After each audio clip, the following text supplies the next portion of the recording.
knows when to hit it. I'll. No, I do. I haven't closed yet. We're not on yet. It's coming up.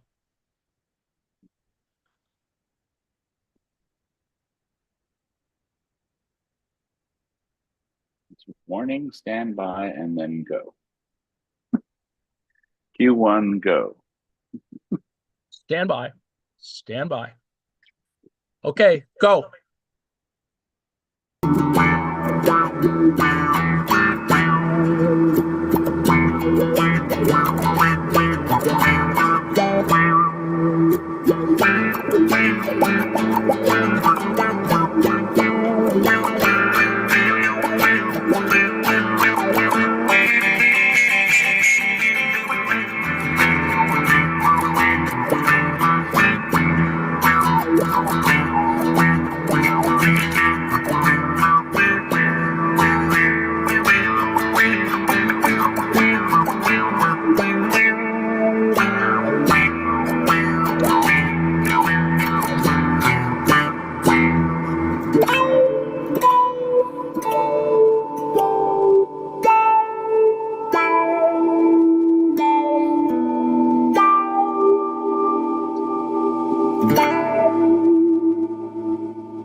Hey, Joe, you want to do the intro or shall I? Good morning, Yeah. and welcome to the After Hours show from South India in the city of Kochi, state of Kerala, communist state of Kerala, from a undisclosed construction site. This is Joe in India. I'm joined by Ann Lee, a retired college professor and a community member at the Daily Coast. She's a member of the National Council of Independent Scholars and is a contributor to the book, The Political Economy of Art, Making the Nation of Culture. Evening, Ann. Hey, Joe, how you doing? How are you? I am Uh, nice and toasty. We're mm, deep down in the tropics, close to getting closer to the equator. We've got it's 5:30 in the morning now. We got around the half-hour time zone, which I'm surprised I was even able to work out the math on that. Barely awake, but the heat is fine. It's about 32 degrees centigrade Celsius. So that's, you do the math on Fahrenheit. It's about 30 to 50% humidity in the middle of the day, so around noon. But then slowly, precipitously, it just climbs straight up to about 75 to 80, where we are right now, 80% humidity. We're in It's not the monsoon season, so it's dry. We haven't had any rain, so that's been nice and pleasant.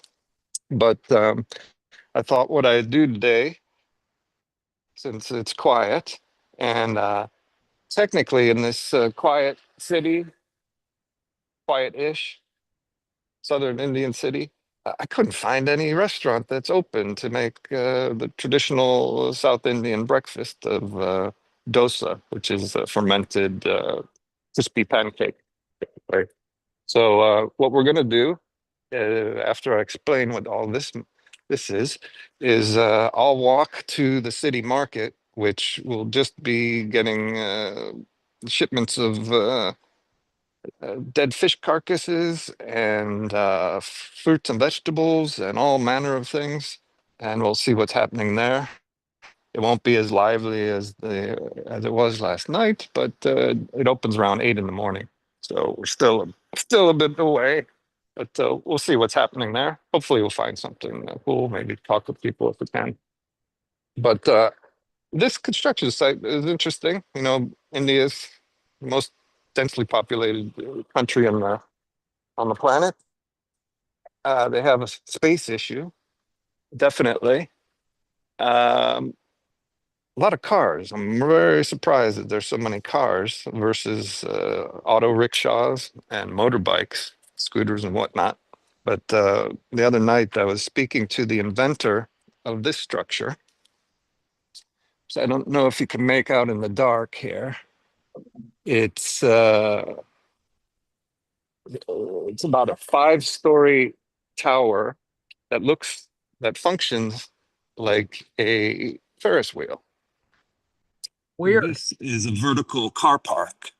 So a car Weird. will come drive in here. It'll drive up into this bay, Oh, okay. get on board, and then it'll move. It'll move to the next one, and it'll take approximately 5 minutes to process from top to bottom. And they're building another one here. So this is the swings for the thing, and this is the sides for the other one here. So it's a completely state, local state not state corporation. I was a little unclear, having a real hard time with language barrier here. I'm not sure if it's public-private relationship, but they have 39 of these structures that they've set up throughout the city, and they're trying to spread out to the rest of the country. But they're starting What's here. He said that it takes about two weeks to erect it. Well, they should just this? build cars that are various different sizes, and they could park Ah. one inside the other. Well, I mean, Well, this. to be honest, you can really fit at least 2 average Indian cars on one. Yeah, tatas everywhere.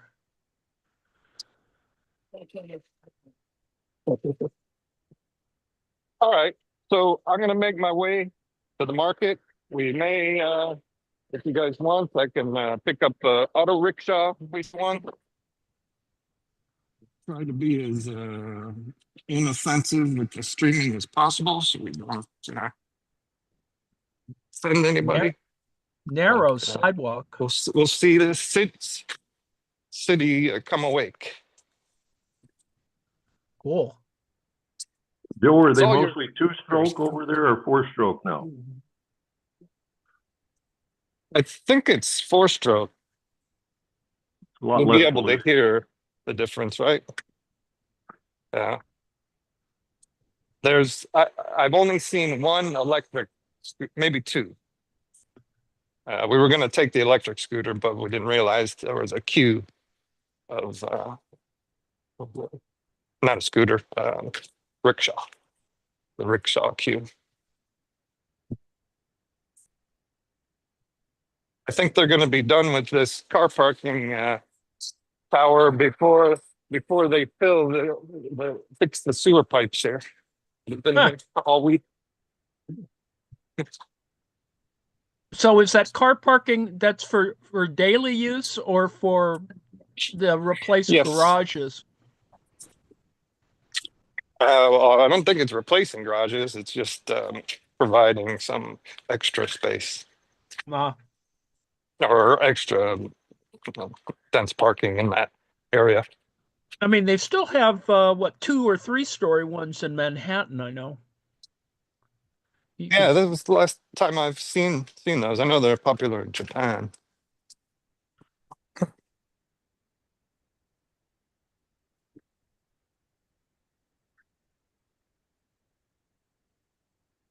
Well, there used to be more of them during the sort of golden age of automobiles. I mean, you had, car elevators were a much bigger deal, not sort of Mitt Romney car elevators, but there were I recall growing up where there were buildings with car elevators.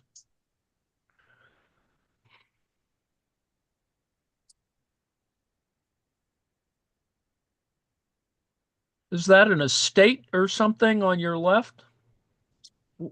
On the left, this is a temple. I can't remember the name of it. Shri something or other. It's the main temple in our column, the city we're in. Okay. We were here 2 days ago for the Maha Shivarati festival, which is a fasting and dancing festival for Shiva.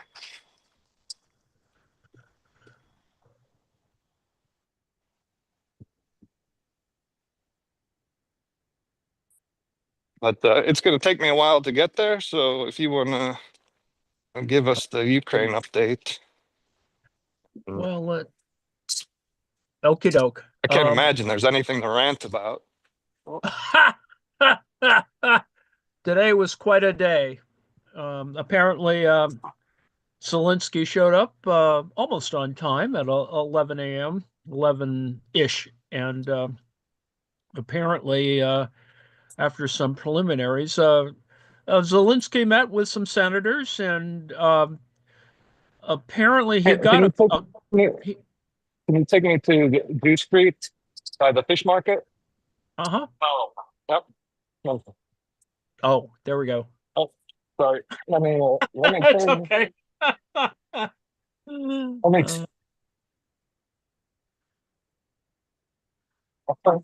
I'll turn the mic off. Here we go. We'll do it quicker this time.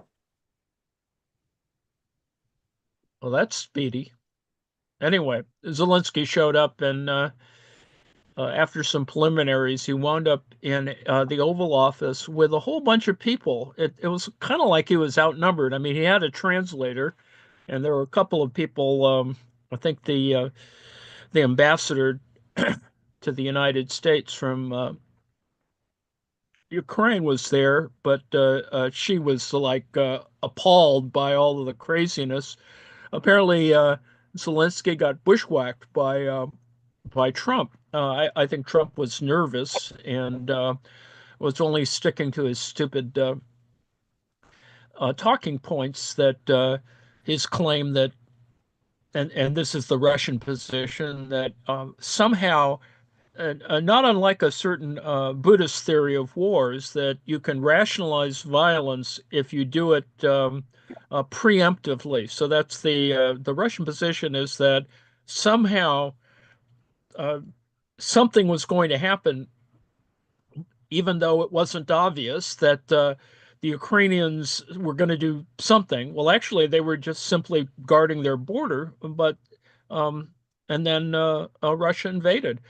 But Trump is holding to this largely Russian notion, and a Republican American GOP notion, that somehow Ukraine started the war, even though if you go back to 2014, and Zelensky tried to explain this to Trump, Trump was being just an idiot about exactly when Ukraine got invaded, why there's why Russia has violated numerous ceasefires.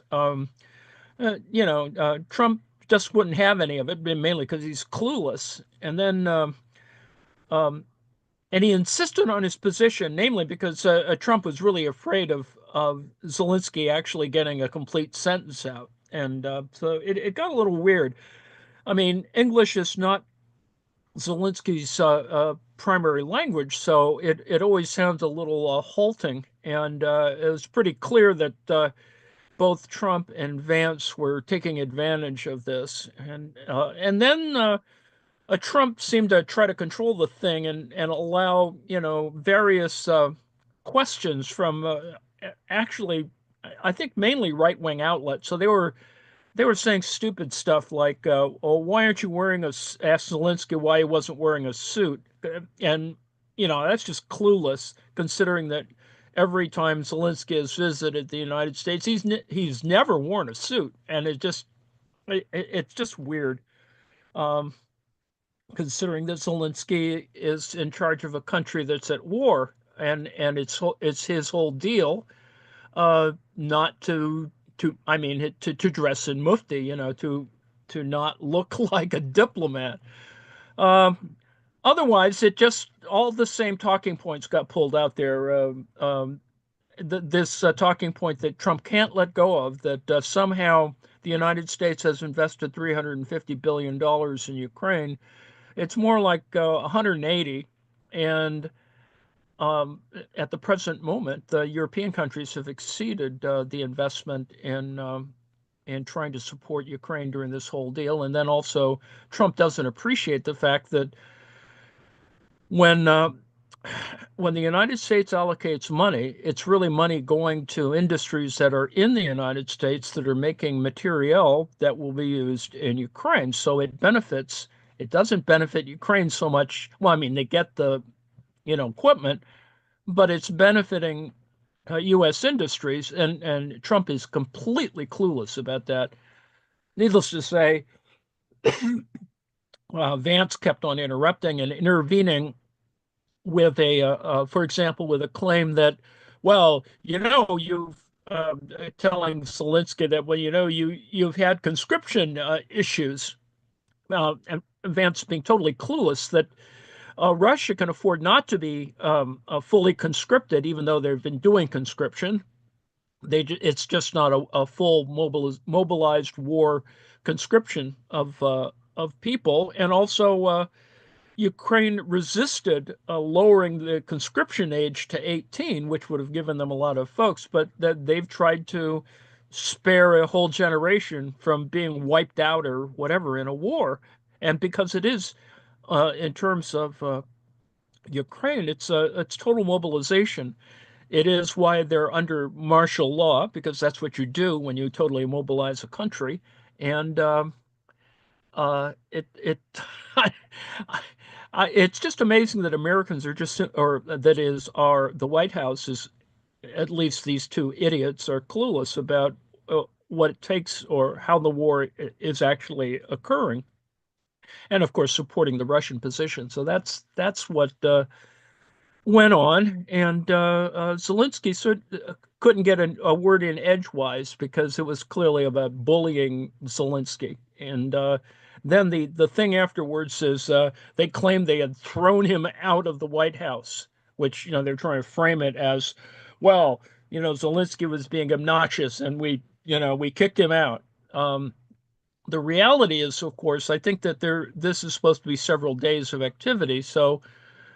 I think people responded to Trump being sort of in a snit, and the framing, at least in mainstream media, was that Trump really screwed it up. But at least that's on the left. On the right, there's all kinds of weird things designed to marginalize Zelensky. The point that the the Trumpists have been trying to do is to agree with the Russian position that Zelensky is somehow irrelevant, that uh, he shouldn't be, he's illegitimate. He should be removed from office because they should have an election, which they can't during martial law because there's a war on. So, and Zelensky said, well, if the people want to get rid of me, that's fine, except that, 58% of the people want Zelensky still in his job, and uh, the Dura, or whatever it is, the parliament voted to keep him in, to support him. He got a vote of confidence 2 days ago. So it's just it's just typically absurd that and anyone actually looking at this and noting all of the Trump sort of he turned it into a rally at the end. I mean, he just essentially reeled off all the old talking points. He he brought back up Hunter Biden, for somehow Hunter Biden is involved in this, which is just even more amusing or absurd. But he did that too. Then so he brought up all these campaign talking points, rally talking points, and that's not really a diplomatic conversation. There's a very little conversation going on when it's just obnoxious, very ugly American-like conversation, if at all. And so now you can say that that was a kind of negotiating tactic, and that could be. On the other hand, it's fairly clear that Zelensky was trying to hold his position, that is, to not sort of capitulate to Trump's insisting that that Zelensky is irrelevant, that the war should be over because he's weak. That Trump referred to it as not holding all the cards, and it's with respect, it's not a card game. Diplomacy is not a card game. And but it is sort of interesting to see how kind of primitive the Republicans are about this brand of foreign policy. So that happened today.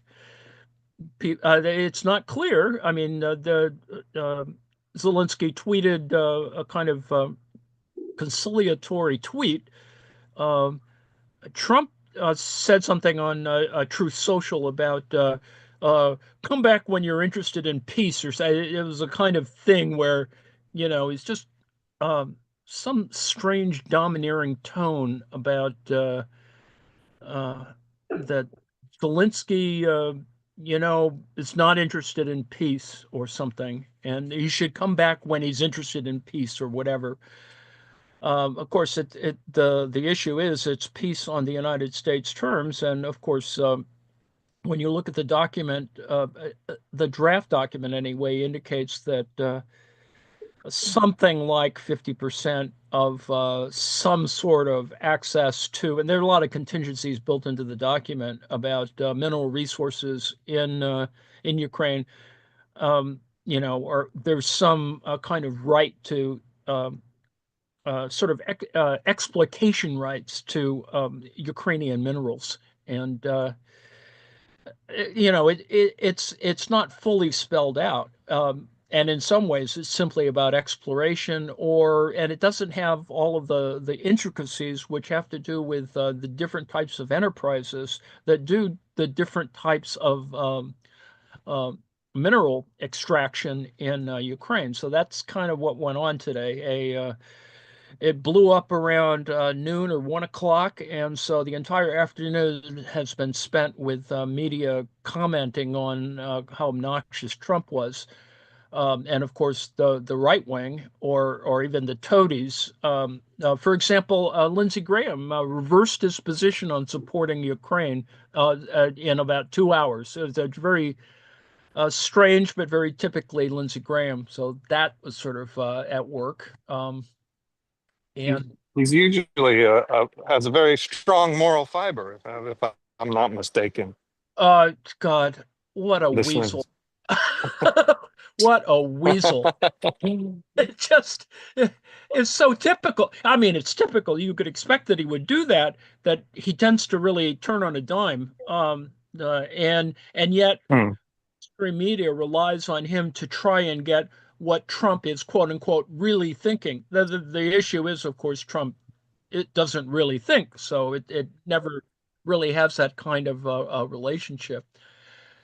Anyway, so Hmm. that kind of went on today. That's been the major thing that's gone on relative to Ukraine. And otherwise, there have been missile attacks and the usual things. Ukraine has retaken some towns, but also lost others. The point is that Russia holds about 20% of the land of the original land from about 2014 of Ukraine. And some of the biggest arguing points are about Crimea and um, some other kinds of issues that are just strange. When you read the analysis of it, there's this entire kind of post-Soviet or Soviet-style position where the Russians just establish their demands. They just sort of say, well, we should have all this land. We should have the entire Donbass, for example, even though they don't hold it. They're just demanding all kinds of stuff and sort of not recognizing that there is actually a contact line of where people are fighting actually and dying.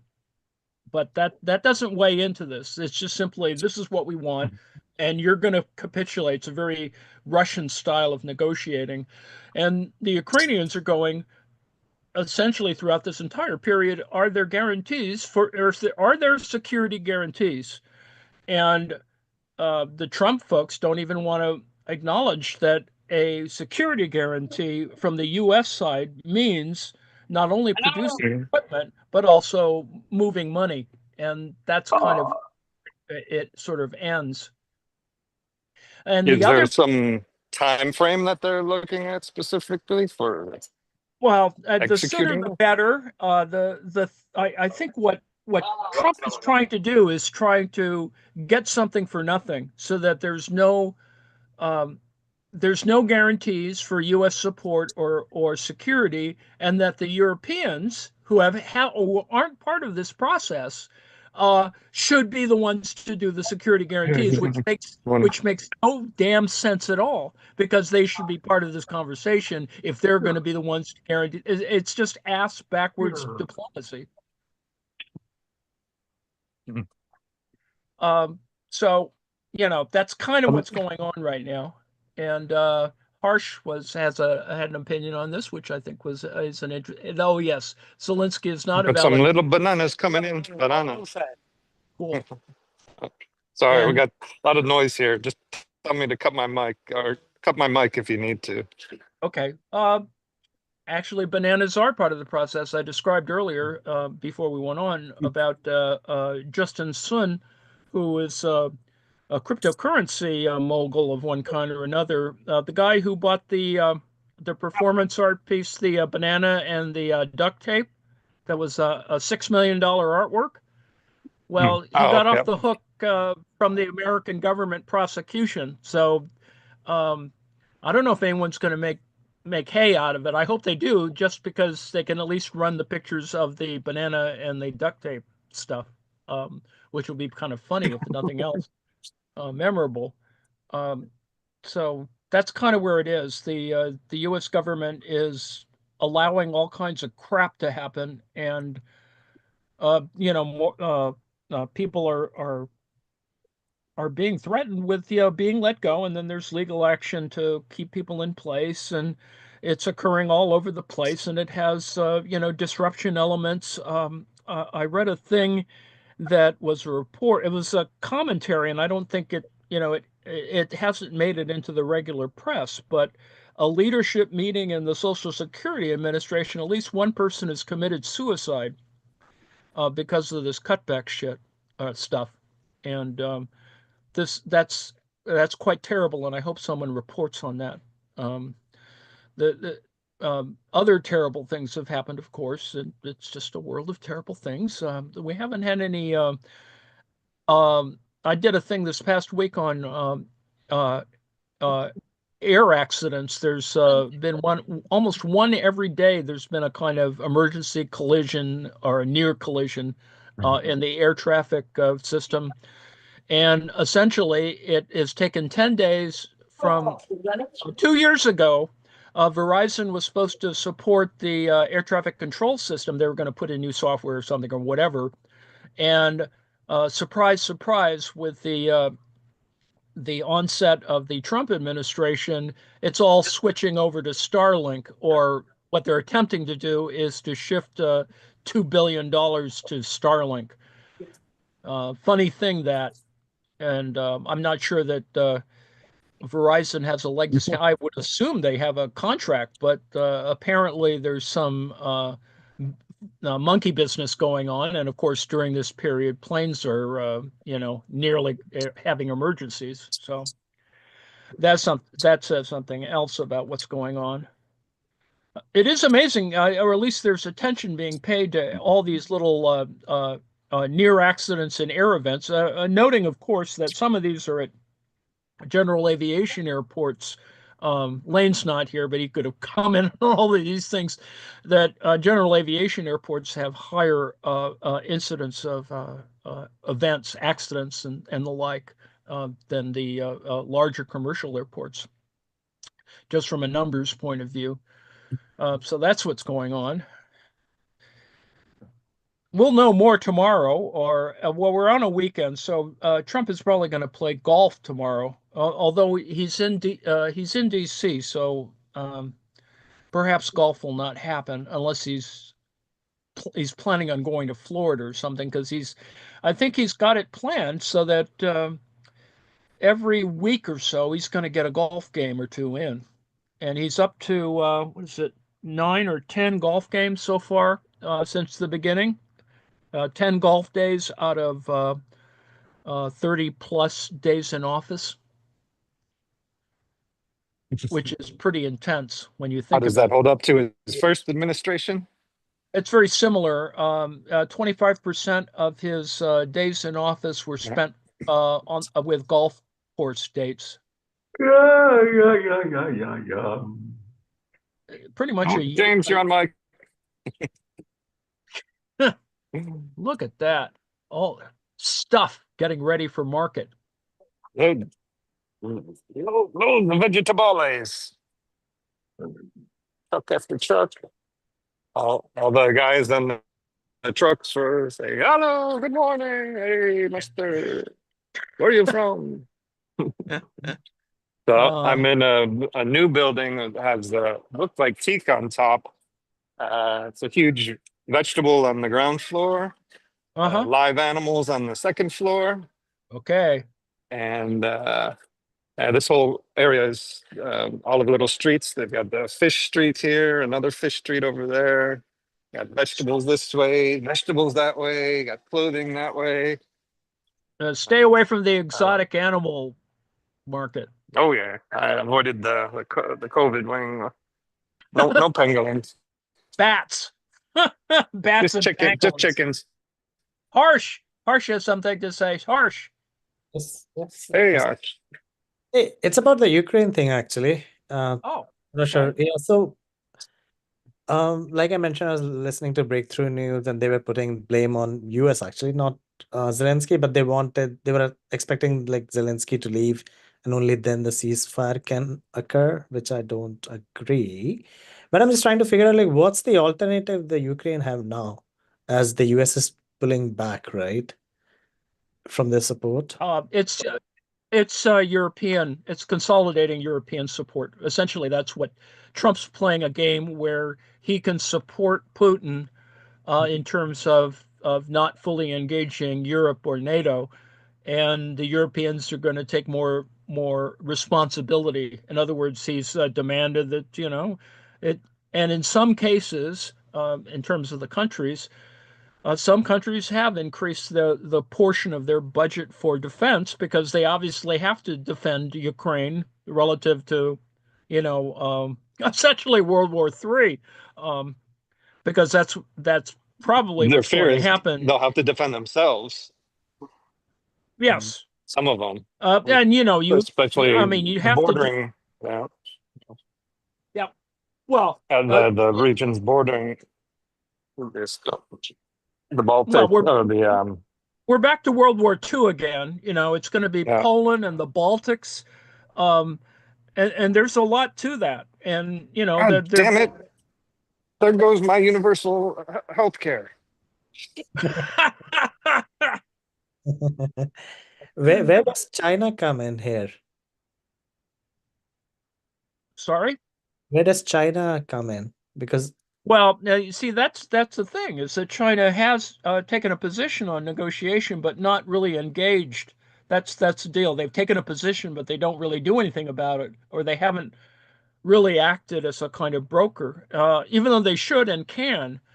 They've tried to play it sort of cagey, I suppose, and certainly allowed the North Koreans to, send artillery shells, even though they aren't working very well, and missiles and other kinds of strange stuff. But the Chinese haven't been quite that supportive. I think small arms ammunition is what's being sent. But no, China could act as actually a broker in this particular position, but I don't think I think they want to be sort of in contact, but not to engage it.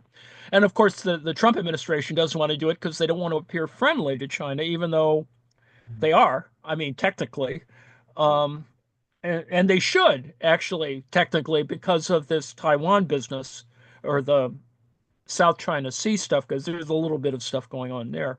Um, so that's kind of the complexity of it. The fact of the matter, in all of these things, if you go back to world history, the UN should be taking a greater part of this, and and obviously the U.S. is just in a bad position because we have idiots in charge. But but that's where we are right now.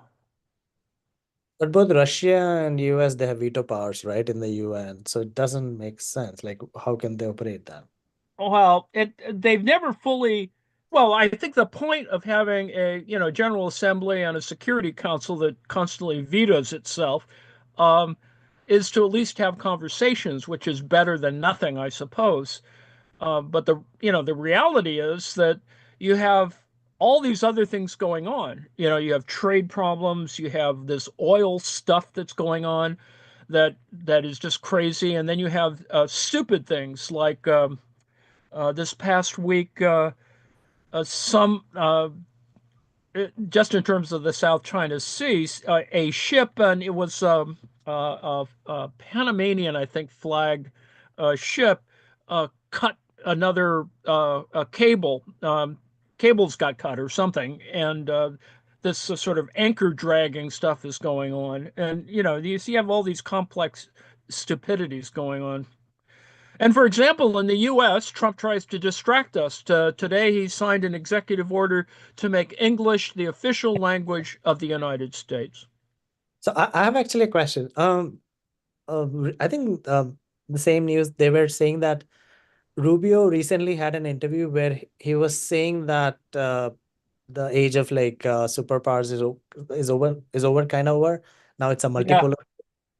Uh, is isn't that kind of drastic statement to make from US perspective? Because Democrats never had that kind of view, right? yes, that's true. It's a kind of position that, well, GOP secretaries of state tend to not be that strong. I mean, in the post Kissinger era. And in fact, they're probably afraid of having someone who actually has the gravitas of Kissinger.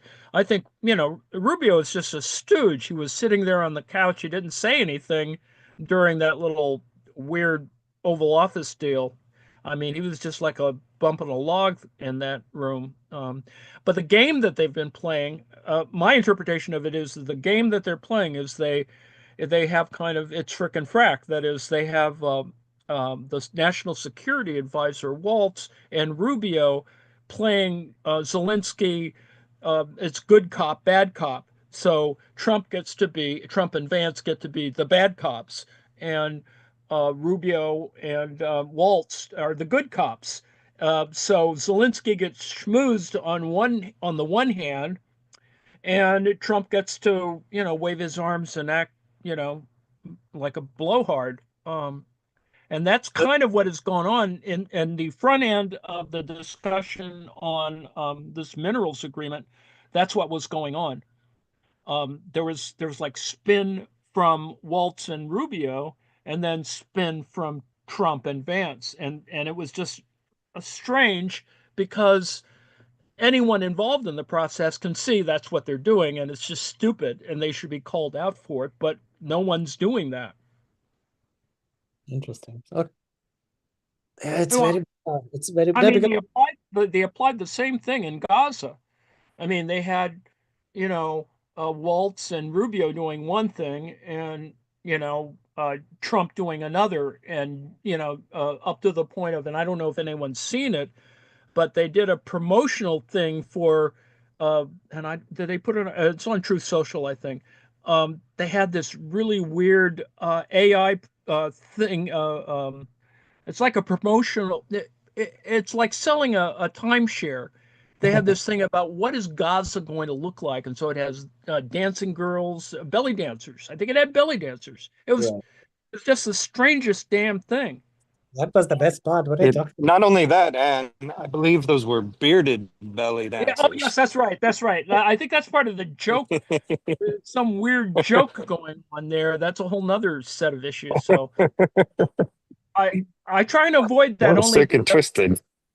it's just So, it is now surreal in that sense, quite surreal. is US I still think if Yeah, you so what I got out of that is that Gaza is going to be turned into a safe haven for trans people with golden toilets. Oh, I think Essentially, if harsh. you I'm look up. at all of this, I think if you look at all of this from the perspective of gangster movie, it all makes sense. I mean, that's what they're doing. You know, you use the term good cop, bad cop. They're not cops, they're gangsters. And they're basically saying, you know, it's a nice country. It's a shame that something should happen to it. If you want the protection, you know, you got to come through. I mean, that's it. That's really all it is. This is Well, Godfather too, it's right? basically our Yeah. our country has turned into, or we are now a gangster, you know, nation. I mean, that's it. The well, confusion. we're acting no differently than Mexican cartels. And if you look at the map Yeah. of Well, cartels same in thing, Mexico, basically. Yeah. you know, you have 5 or 10 cartels Territory. that run the country, and you know they have a government, and you know it's actually a pretty liberal government, with all due respect. But the reality is that you have all these cartels that run, you know, a significant portion of the industry, and that's just weird. So Um, but how does that align with the military industrial complex then? Like if we are playing this gangster, if we're taking this gangster approach, right? Like how does well, the it military align then? well in the American context, it's about military procurement. So there's all these kind of Right. contracts, you know, and so bribery is, well, first of all, they just I think that they took off regulations on bribery, the Trump administration. So I think bribes are okay now for some reason. For before, bribes weren't quite, Yes. you know, you could actually Bribes get are in trouble for fine. No bribes. problem. But now, No, uh, not anymore. wide open, and we have a kind of weird warlordism. I mean, if you really want to get down to it, it's, you know, it's Boeing, you know, MacDac, and a bunch of other, you know, Raytheon. Um, you know, they're kind of, not only are they kind RTX. of like cartels, but they're, you know, it's gangster warlord stuff. No, but if so, that's what I'm saying, right? Like, because if you're isolating, let's say Europe and Ukraine, right? They were Yes. biggest buyers, right? Hmm. Now, who are they going to go with? They're going to go towards China, India, like where are they going to get there? And They're they're still going. going to be buyers. They're still going to buy they're still going to buy from Raytheon. I mean, Right. you know, The it's market's like still up. owning, you know, it's like, Okay, market will. exactly. There's still a market. Yeah. We're just not, we're saying, you know, you come to us, we got the product if you want the product. And some of it is about liquidity. I mean, that's the business of, you know, sort of under the Democrats, the informal economy stays at a certain level. Under the Republicans, they want that informal economy to expand, you know, that you have more opportunities to hide money, to bribe people, to do all of this stuff becomes more, you know, sort of liquid in that sense. Um, and that's kind of what it is, gangsterism. You know, it's Yeah, organized. It's that's what it unfortunate, is. but it is gangsterism in the sense that private agreements or all the transaction costs are not transparent. They're more opaque. Stuff happens, and you don't know what happened or where it happened, but it happened, and so it resembles Russia more. You know, we're going to resemble Russia more. Let's put it that way, because Definitely. Trump is seizing the reins, the means of legal production. That is, the legal structures are now being kind of, you know, loosened up. So, for example, if you replace all of the judge advocate general officers in the military, that means that if there's going to be corruption, it's not going to be enforced. And recall that that's what we do. That's what the U.S. does when we invade or get involved in military stuff, supported stuff, is that a lot of things go under the radar, right? Remember Iraq, right? We threw what, Yeah. $12 billion, Pallets, Trillions, right? pallets of money, Yeah, pallets of. pallets of money, yeah, last year. pallets of cash.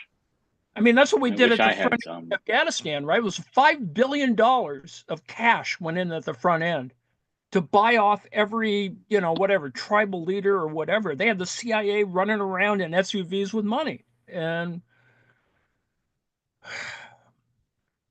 I think they're preparing to do that again. And with all due respect, I think it's going to happen in Speaking Venezuela or something. speaking of green, Harsh. Yes. This is a big truckload of curry leaves, just wafting up with the kind of smokiness that they have. Yum. I'm So I hungry. got to figure out Professor Prof. J. John has a question. Wait a getting a second. Rob little bit John has his noisier. hand up. Yeah. Prof. John. All Prof. right. John, step up to the microphone. Can you hear me? Yeah. Oh, Okay. tell us what we're going to have a very strange, what appears to be, at least I looked at the description, strange episode of Twilight Zone tonight. Well, it is the sequel to the episode that we watched last week, which was the famous It's a Good Life episode starring Bill Mumy as a 6-year-old terrorizing a town in Ohio. So this episode takes place 40 years after the first. So little Anthony is not so little anymore. And in fact, he has a daughter, and the daughter is played by his real life daughter, Oh, Liliana Mumi. So we're going to get to see what has transpired in that town and see how he's changed, if at all. Do I assume that he's a bit more well-adjusted? I would not make that assumption, Joe. I'm surprised. Oh, Not that we're far. still dealing with that devil boy. Indeed. Demon. Bruce, you have a question. A comment. We've talked about this in the past, but Republicans aren't mentioning it at all these days. And that's if they cut aid to Ukraine and the defense budget. That's going to cut a lot of money going to districts that have, like every state in the union has defense contracts. Yes. Money going to them. And not all that money doesn't go to Ukraine. It goes to manufacturers creating weapons, Yes. which is jobs and all kinds of infrastructure. And that's gonna, it's like in their head, they think they're cutting aid to Ukraine, but they're not. They're cutting aid to their defense contractors. Well, and there's some redistribution going on. It's pretty clear that some of it is, what is it called? Pork barreling. That is, for example, the Center for Space Operations, I think, is being moved. Where the hell is it? Anyway, Alabama is going to be even more of a center for space operations, for example. I just wanted to add, and Harsh has pointed this out in the chat, that they are not going to cut the military's budget. No. They're going to increase it. Yes. And but there's some differentiation between blue state and red state support, I would assume. yeah, they're going to shift the money around because, of course they're. But the amount we're spending on the military, on killing people and trying to control the world, will go up. Yes. Just like it's gone up in every Democratic administration for the last 50 years and every Republican administration. Yep. So, yeah, that's not changing. And I did want to say, I agree that, the U.S. is acting like a gangster. But I wonder what you call encouraging a country to act in a way that increases another country's likelihood that it's going to invade that first country. Because I think that's what the U.S. has been doing with Ukraine for a very long time.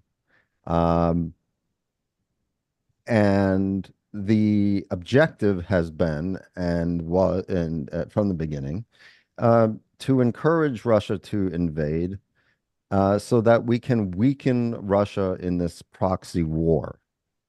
And yes. Hillary Clinton said it. Yes. Joe Biden's Secretary of Defense said it at the beginning of this war. So this is not, being hidden. Despite all the rhetoric, you know, the U.S. does not care about the Ukrainian people, Well, just like they ultimately, didn't care about the Afghani people when yes. they encouraged the Soviet Union to invade Afghanistan. Hmm. Did not care. In fact, that country was devastated because of our funding of Islamic radicals. And after the Soviet Union withdrew and the country collapsed into warlordism for decades, which just destroyed everything that was left in that country. Yes. And so, I mean, the U.S. has a long record of doing this kind of thing. And I Yes. just don't see how this is going to end up in any way a positive for the Ukrainian people. And as for World War III, um, if Russia were to start losing this war, and it's been winning from the beginning, unfortunately, as you said, they've lost a fifth of their country. Um, if Russia starts to lose, uh, I think that's where the real danger is in terms of escalation. I don't think this is a Hitler uh, situation, that Russia is going to take over Europe if we don't stop them in Ukraine. Uh, No. yeah. So I have a different perspective on this than the U.S. Um, foreign policy apparatus. Well, the whatever, if you want to call it realism or whatever, there is a through line for American foreign policy that tends to try to balance all of these things. And uh, people are making money on the margins, and the Republicans will make a lot more money on the margins than Democrats will, I suppose. It was no different than Clinton administration intervention in the Balkans. It's all the same stuff. It's the same thing. Um, and with respect to World War II, the Ukraine is sadly that Ukraine is the battlefield. I mean, Ukraine was a very major battlefield in World War II between the the Nazis and the Soviets, and it still is sort of not exactly in the same place, but very close to it. And then what you have is this weird neo-colonial thing about minerals that Trump truly does not understand. But I have a but question for John. Yeah.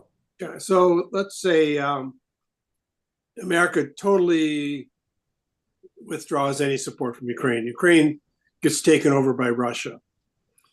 What do you think would happen next? Uh, well, I don't have any reason to believe that he would start invading other countries. You don't. No, I don't. See, I do. I don't know. Russia has been weakened. Russia has lost hundreds of thousands of people and expended huge amounts of money on this terrible invasion of Ukraine. And I don't think the U.S. should just leave and say good luck to you. What I think it should do is negotiate a reasonable end to the war, because that's the way this is going to end anyway. So let's do it now and stop grinding up the population of Ukraine as well as Russia in this horrific war. So, what we should be doing is saying, make a deal between Europe, Ukraine, and Russia, and say that you have to look, we try to get back as much territory that the Russians have in Ukraine as we can. I don't think Crimea is in play. I think that's gone.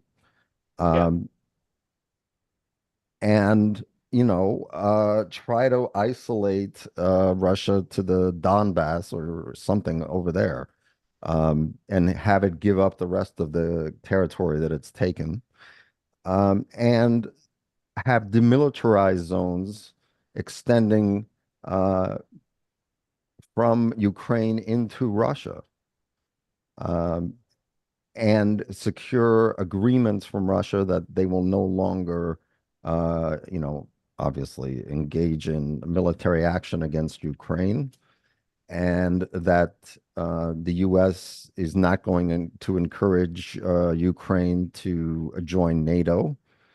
And I would say it would make sense to back NATO off, since that was the reason uh, for this happening, in my view. And it has been, Russia has warned against this for decades until they finally did something stupid. See, I think that was just a pretense. What was the pretense? The whole NATO thing. I think that Putin wants to reestablish the USSR, and the NATO thing was just a pretense for him to expand. Well, he doesn't want to reestablish the USSR because the USSR was a very different country than Russia currently is. He doesn't want to recreate a centralized economy or anything like that. I don't believe it's the USSR, it's Greater Russia. Okay. So I think the more incorporate reasonable thing around is that what he's trying to do is establish a zone of influence where you don't have the U.S. right on the border of Russia, uh, overthrowing governments, and placing Victoria Nuland, who bragged about spending $5 billion to cause a overthrow of a president who was elected there, who was friendly to Russia. And then after she was successful with that, she was made economic czar of Ukraine. So the United States was controlling the economy of Ukraine directly. You've got to look at the imperialism on both sides. And you have to say that Russia is a power in the world and that they have interests as that power, just like the U.S. does. The U.S. would not tolerate Mexico or Canada becoming a puppet state of Russia or China. Would not tolerate that for a minute. And so I don't know why we're looking at Russia differently than any other major power in the world that's capable of defending its own interests. Well, I mean, the fact that we've become closer to Russia because of Trump, that's just because he's just a weak, well, he's a puppet, he's a stooge. And so what Trump is being used for is to remove those Russian sanctions that have been there forever. And all of those things are going to happen. He's just serving Russia. That's the kind of bilateralism that he wants out of this. Now, from a military point of view, I agree with Bruce that there's going to be expansion. If anything, that whatever that gap is between Kaliningrad and Belarus is going to be opened up, and all those kinds of things are going to happen one way or the other. Well, I don't think we can predict that. I don't think anyone has the power to foresee the future. And I'm not sure. I mean, has Russia moved into that territory that you're talking about?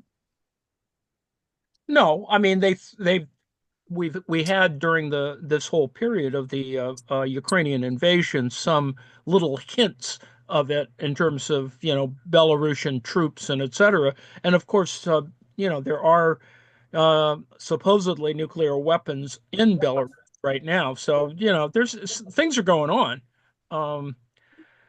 I mean, there's things that they want that are part of their it it's not so much an expansion plan. They do want the territory of the old Russia back in one way or the other. And whether it's, controlling it in a serious way or, or not, or leveraging it. I don't believe any European state is banking on Russia not being aggressive or expansionist.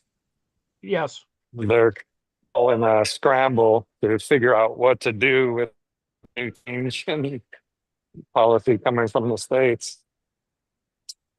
Yeah, I mean, we know that there's just some things that are just incredibly more vulnerable. All the Baltic states, the three Baltic states, are incredibly vulnerable now. I mean, it is why they're in NATO. Similarly, Finland in that particular context. Right, but they're in NATO because the U.S. wanted them to be in NATO, and Well, the U.S. knew that that would concern Russia greatly, but they did it anyway. It's actually sort of necessary because Russia No, is out NATO of is not control. necessary. I'm sorry, I disagree. The NATO is the reason why Ukraine is not a sovereign country anymore. See, I wouldn't blame that on NATO. I mean, I know you can, but I wouldn't necessarily agree with that. I think there are other factors in play to argue that point. And yes, it's NATO on the one hand because of Germany, for example, or other allies. But and I wouldn't let NATO off the hook. But I just think it's a more complex interpretation. That's all. Well, yeah, sure. It's more complex than that, obviously. But if were it not for the NATO expansion, I do not think we would have this war in Ukraine. You see, I don't think that. I mean, I agree that that's one way to interpret it. But I also think that there's internal elements within Russia that have simply made them more bellicose. Let's put it that way. Just the organization of the economy now that they've sort of realigned the oligarchs, and we've sort of, on the one hand, sort of accepted the idea that oligarchs are okay when in fact they shouldn't be at all. What do you mean we've accepted that oligarchs are okay? Well, we just sort of allow them to do shit in the U.S. when they shouldn't be allowed to do anything in the U.S.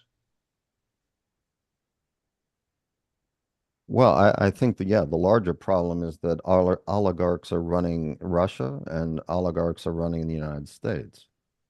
And Russian oligarchs are starting to run the. Well, I think that's a little over well, no, you look argued.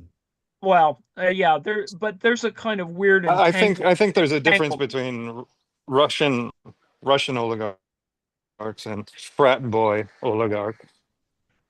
I don't think there's much difference, but that's just me. They're all in it for the money, and Russian oligarchs are no different than Saudi sheikhs. They're just all pretty much, they're all interested in the same stuff. Yeah. I mean, they have ideological differences, but in some ways, some of them, have even lost that whole part of it. I mean, if you look at the history, for example, of Oleg Deripaska, right, the guy who was trying to get that aluminum mill in Kentucky. I mean, I'm sure that there's other little projects they've got moving all over the place.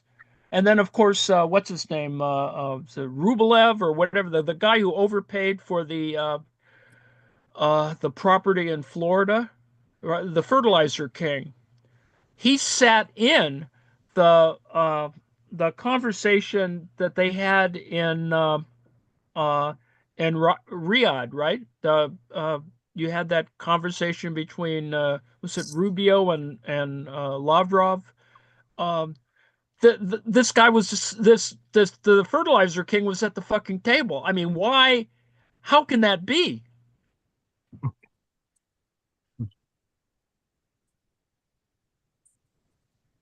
No one cares about these matters, but Why was he there? Rat! There's a rat! Oh God! Yow! Well, if Street it's any consolation, it makes you guys relax a little. I've been to, I think this is now the fourth authoritarian country we've been to in the past 6 months. Oh, but one of the things that has radically stood out in my mind is how little threat to your personal well-being there is in general speaking. There's so little crime. Gotta weigh it with some other things, though, unfortunately. But it's a little bit of a dichotomy. I don't know. When I hear about crime, Although I have to admit, I can't imagine an authoritarian United States would be as uh, lacking in violence. Somehow I fear the bloodbath. Uh, uh, Joe, shouldn't you be on the sidewalk? That truck that passed you came awfully close, it seemed to me. Oh, I believe he was riding on the wrong side of the road. Okay. That's reassuring. I've been trying to. That's actually a question I have for Harsh. Uh, which side are you supposed to drive on? Because some of the streets they're driving on the right, sometimes they're driving on the left, and of course they're all over the place. But generally, There's a walk song about on that. this It's called side because they're oncoming. There's a song about that. Which side are you on? Boy, which side are you on? I assume it's UK style since they were, Yeah, colonized by the UK. it's left, but you go wherever you go. Yeah.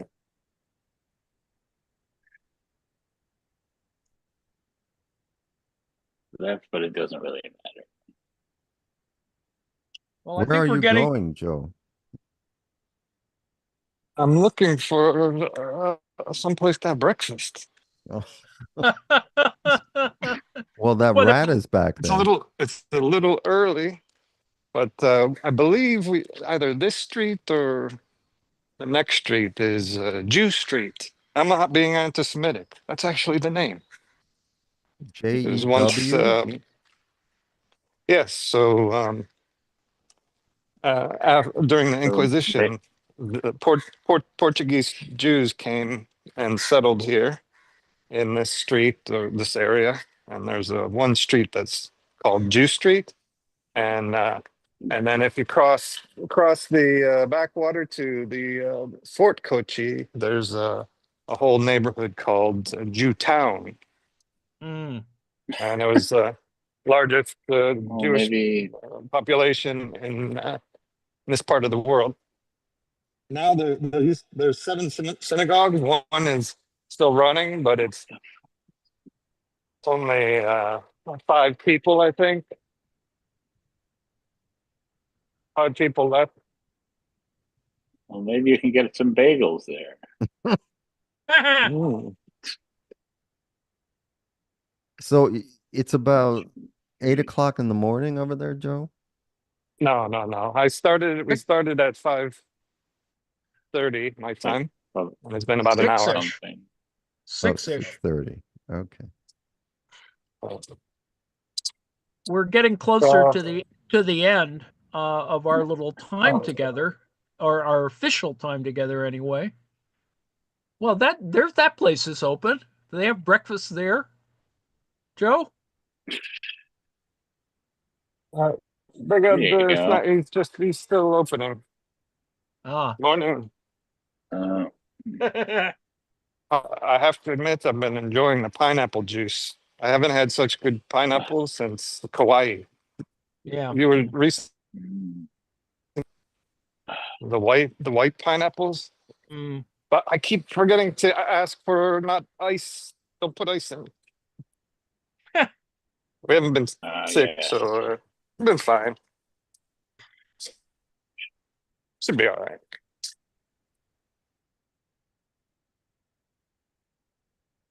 Warm in restaurants instead of a plane, so my belly should be acclimatizing.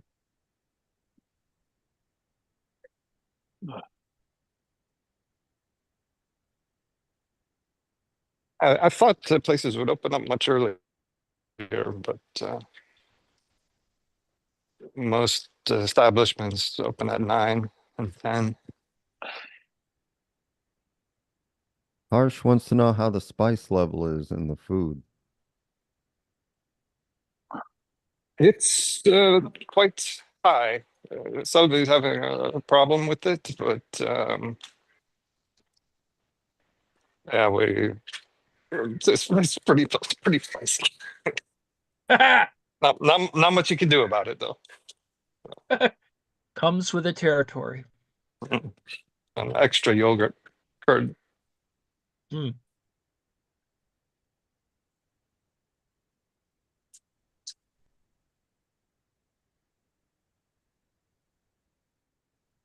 Oh, in Sudan here we also have a double feature, I believe, on Saturday.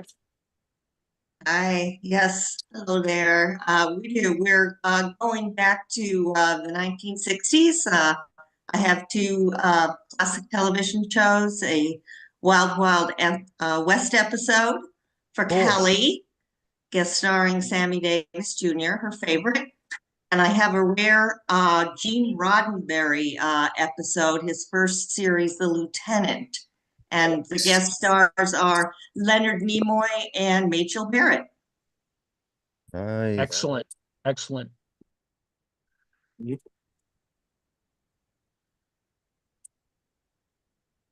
Speaking of some classic stars, I was wondering what the situation with Carol Burnett is.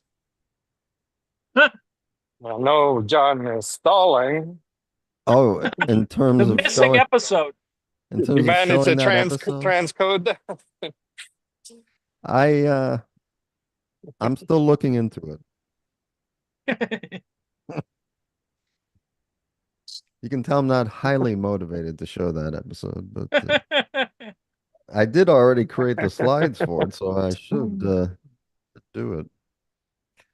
I will try again to load it onto my computer to see if it's there. I don't know what had happened last time. Might have to rip it again. Yeah, This area is that's what I'm full of thinking. textiles, bustling textile sellers here. The garment, Huge their garment multi-level district. garment district. Towns, but there are Chinese fishing nets that were brought here in about 400 years ago. That were they came from southern China. Zhang Ji was his name, I believe, and they're still in use. Huge manual fishing nets. They don't bring up a lot, but and a lot of places you go for lunch or dinner, they'll have a Chinese menu, which is fried rice and fried noodles, basically. That's the extent of the Chinese influence we've seen.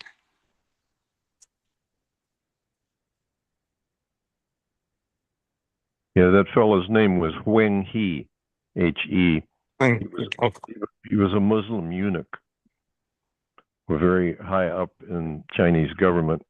And he took this incredible flotilla of ships, some as wide as 160 feet abeam, to all around. I forget. I mean, he covered a lot of ground, and he had his ships packed with silk and other items to trade. And everywhere he'd pull up, he'd go, "Okay, bring me every expert in mathematics, science, construction, farming, whatever."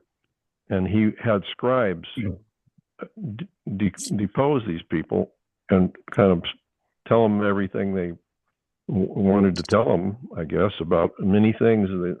It's so brilliant to do that back in, I don't know, 1400s or something, maybe later. This was prior to the arrival of the Europeans. Yeah,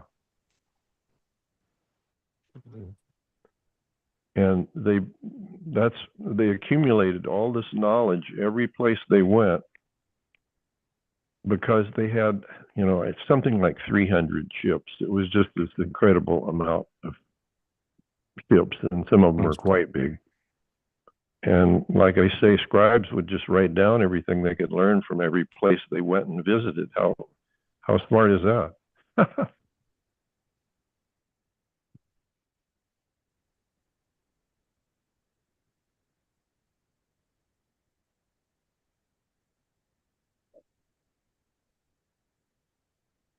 Oh, and did you mention apparently Trump wants to pay once Golden tickets, you mean? yeah, golden tickets, yeah, golden coin or whatever he's calling it. Green cards. Green cards at 5K a pop. 5 million, right? Or I mean 5 million 5 million pop. 5 million Gold card is what he's calling it. Well, I mean, I wrote a thing commenting that's the whatever it is, the EB5 visa. That's what Kushner was selling the Chinese. That is, you'd buy a condo and then or you buy the condo, I guess, and for an additional amount of money, 500,000, I think you would get an EB5 visa. He was doing that in the first year of the Trump administration. Oh, yes, as Harsh is pointing out, $1 million for an EB5 visa. That doesn't seem very ethical. Well, every country has that, I think. I think when I was even looking into it, in order to go to England, you had to have $40,000 or something in the bank. Well, yeah, but that's a little different because they want to make sure that if you do go there, that you have a means of supporting yourself for at least a time. Yeah. And that you're not a burden on the you're not the paying labor that system. 40,000 to the government of the UK. No. One's a deposit, the other's a bribe. Let's face it. Indeed, indeed. Well, that's the whole But business bribery- about an informal economy. That's the, just up for grabs. The U.S. economy up for grabs. I just want to clarify. So this thing Trump is proposing is the money would go to the U.S. government, right? Not to him. Right. Okay. Oh, but he but he was saying that I mean, he was talking about it, he'd probably ask for a finder's fee or something, right? Carrying charges, my friend. Yeah, there we go. Yeah. I mean, he was saying he could, $5 trillion or whatever the hell from that deal. Equal to the money we could raise. Oh God. Then we could cut our taxes.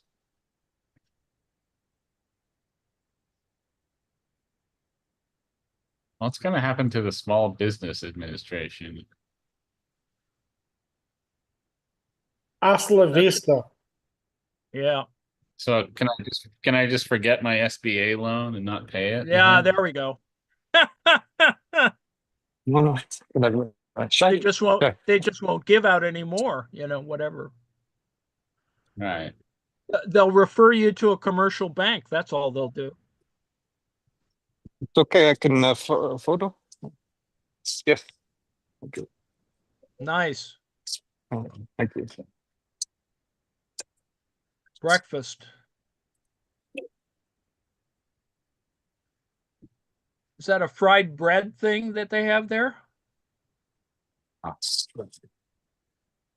This, I think I need help from Harsh.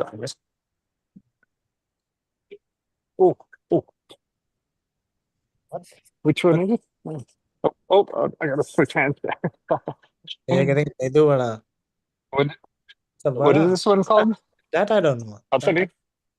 That's Vada, right? This one is these are savory donuts. They're wonderful. I've never had this one. It is potato. Alu? And I have no idea. I just know the word. Outstanding. Come on. I'm not too early.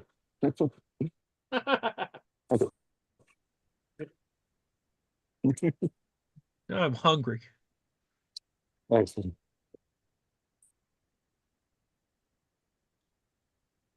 And these ones are they are the rice noodles, the angel hair. That's Yeah. like in Sri Lanka they call them string coppers.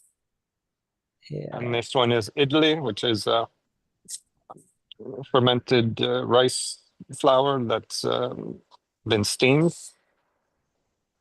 And then the same batter, I believe, is used for dosa on the griddle. Ah.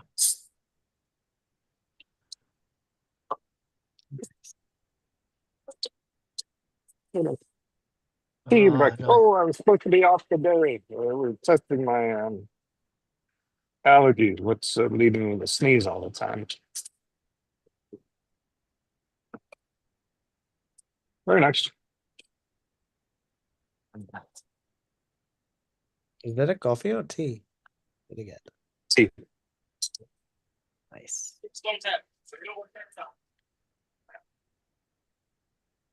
Well, there's no questions or anything else. I think we might be able to sign off Is here. it chai, Joe?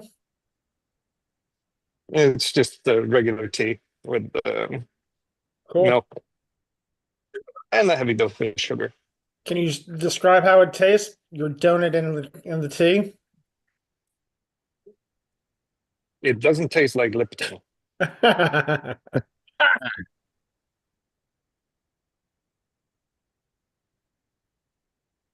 That's what Sri Lanka is really known for, is their tea.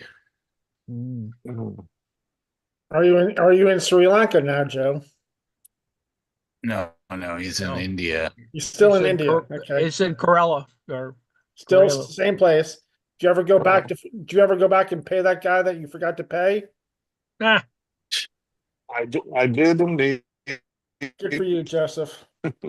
It's quite happy.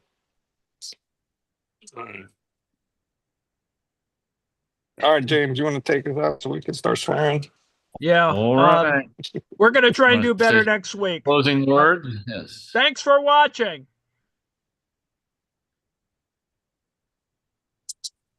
Take care, y'all.